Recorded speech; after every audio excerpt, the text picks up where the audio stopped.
बच्चों, आज के वीडियो लेक्चर में आपको संधारित्रों के संयोजन के बारे में बात करेंगे कि किस तरह से संधारित्रों का संयोजन किया जाता है और संधारित्रों का संयोजन क्यों किया जाता है और संधारित्र का संयोजन कितने तरह के होते हैं और उसके आधार पर क्वेश्चन भी हम लोग सॉल्व करेंगे। तो आइए हम लोग हेडिंग देते हैं संधारित्रों का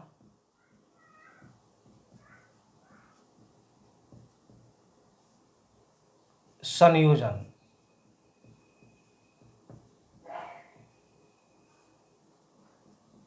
यह हुआ संधारित्रों का संयोजन। बच्चों, संधारित्रों का संयोजन करने का क्या पर्पस है, क्या उद्देश्य है? तुल्य धारिता के बारे में आपको जानना है। जब दो तीन धारिता दिया गया हो और सभी धारिता को मिलाकर एकल धारिता में बदलना हो, यानी कि संधारित्र की धारिता होती है, तो बहुत सारे संधारित्र दिए गए हैं और हर एक संधारित्र की कुछ धारिता होती है और सबको मिलाकर एकल संधारित्र में बदलेंगे जिसकी तुल्य धारिता प्राप्त करेंगे। इस तुल्य धारिता का मान अधिक कभी प्राप्त करना होता है, कभी कम प्राप्त करना होता है। तो अधिक और कम प्राप्त करने के लिए ही संधारित्रों का संयोजन किया जाता है। तो इस तरह से हम लोग यह जाने कि संधारित्रों का संयोजन क्यों करते हैं। तो तुल्य धारिता का मान अधिक या कम प्राप्त करने के लिए संधारित्रों को संयोजित किया जाता है। फिर सवाल होगा कि तुल्य धारिता क्या है?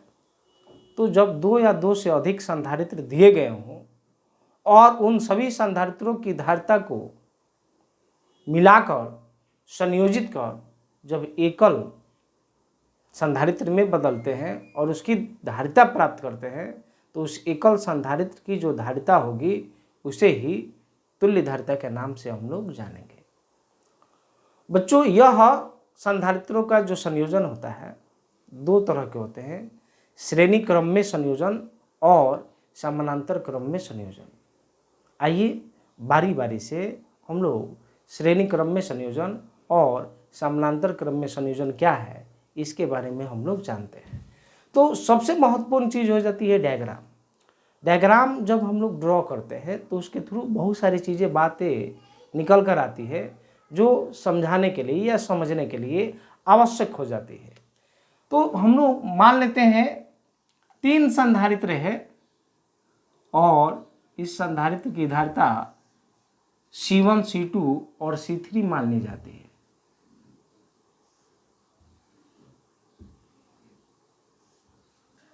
और पहला है ये श्रेणी क्रम में संयोजन। इसकी धारिता C1 है, इसकी धारिता C2 है और इसकी धारिता C3 है और बाहर से स्रोत लगा दिया जाता है। यह स्रोत लगा दिए, यह हो गया स्रोत। ध्यान देना है, संधारित्र में दोनों बराबर बराबर है और जहाँ स्रोत लगाए हैं दोनों बराबर नहीं है और ये प्लस और ये माइनस और ये विभवांतर स्रोत का विभव भी दे दिया गया है और यह इस तरह से। अब चार्ज का फ्लो होगा, स्विच को ऑन करते हैं, चार्ज का फ्लो होगा बच्चों। तो इधर से हायर पोटेंशियल से लोअर पोटेंशियल की तरफ, तो चार्ज ये Q है, ये चार्ज Q है और यह वाला पॉजिटिव से जुड़ा हुआ है और दूसरा वाला नेगेटिव से। तो इस पर प्लस Q और इस पर माइनस Q। सिमिलरली यहाँ पर प्लस हो जाएगा और यहाँ पर माइनस, ये हो जाएगा प्लस Q, ये हो जाएगा माइनस Q। फिर से पहले वाले प्लेट पर प्लस चार्ज और फिर यहाँ पर माइनस चार्ज हम लोग दे देते हैं। अब ये बीच में हम लोग कुछ टर्मिनल्स ले लेते हैं।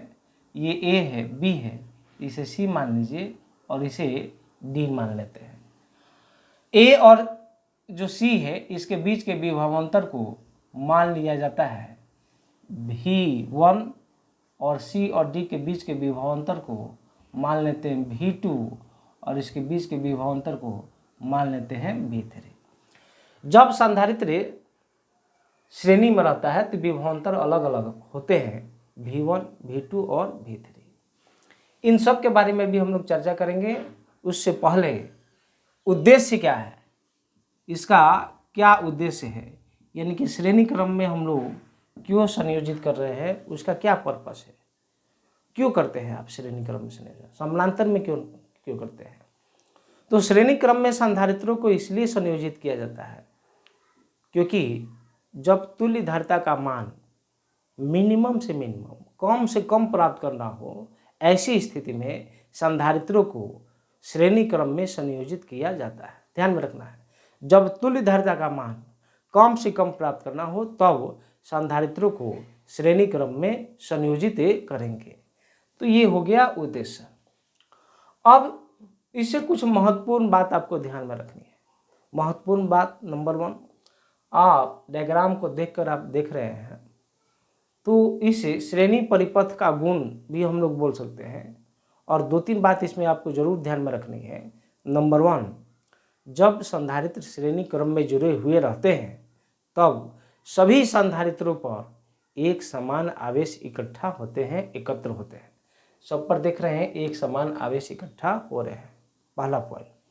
दूसरा पॉइंट, प्रत्येक संधारित्र के प्लेटों के बीच के जो विभवांतर होते हैं वह भिन्न भिन्न होते हैं। तो विभवांतर देख रहे हैं भिन्न भिन्न हुआ। समान भी हो सकता है, समान तब होगा जब C1, C2 और C3 के मान बराबर बराबर होंगे, लेकिन अभी C1, C2, C3 अलग अलग लिए हैं तो विभवांतर भी अलग अलग होगा, V1, V2 और V3। ये मानना है। बराबर एक कंडीशन हो सकता है जब तीनों का मान जो है बराबर बराबर होगा तब। तो यह हुआ कि प्रत्येक संधारित्र के प्लेटों के बीच के विभवांतर जो है भिन्न भिन्न होंगे। नंबर 3, तीसरी पॉइंट, विभव जो है इस परिपथ में श्रेणी के लिए जो है योगात्मक होते हैं, यानी कि जितना एनर्जी यहाँ से दिया जाएगा, भी एनर्जी दिए हैं तो यह भी 3 भाग में डिवाइड हो जा रहा, V1, V2 और V3। इस तरह से विभव जो है योगात्मक है। बच्चों, जब हम लोग मिक्स पढ़ेंगे तो आपको एक बात ध्यान में रखनी होगी कि बहुत सारा संधारित्र दिया हुआ हो, श्रेणी में, समानांतर में, मिक्स रूप में है, आप कैसे पहचानेंगे कौन श्रेणी में है। तो जिस जिस संधारित्र पर एक समान आवेश इकट्ठा होंगे वह संधारित्र जो है श्रेणी क्रम में होगा। ये ध्यान में रखना है। तो परिपथ से संबंधित आपको गुण, सभी संधारित्रों पर एक समान आवेश इकट्ठा होते हैं, पहली बात। और दूसरा महत्वपूर्ण बात, संधारित्र के प्लेटों के बीच विभवांतर भिन्न भिन्न होते हैं। तीसरी बात, विभव योगात्मक होता है, यानी कि V1 + V2 + V3 किसके बराबर हो जाएगा, V के बराबर हो जाएगा। आइए अब हम लोग काम करते हैं ओम के नियम से। तो ओम के नियम से C1 के लिए यानी कि पहले संधारित्र के लिए बात करते हैं ओम के नियम से। तो यहाँ पर देखिए, ओम के नियम नहीं, हम लोग ये संधारित्र के फॉर्मूला का यूज करेंगे। Q बराबर आप पढ़े हैं, Q बराबर होता है CV, Q बराबर CV।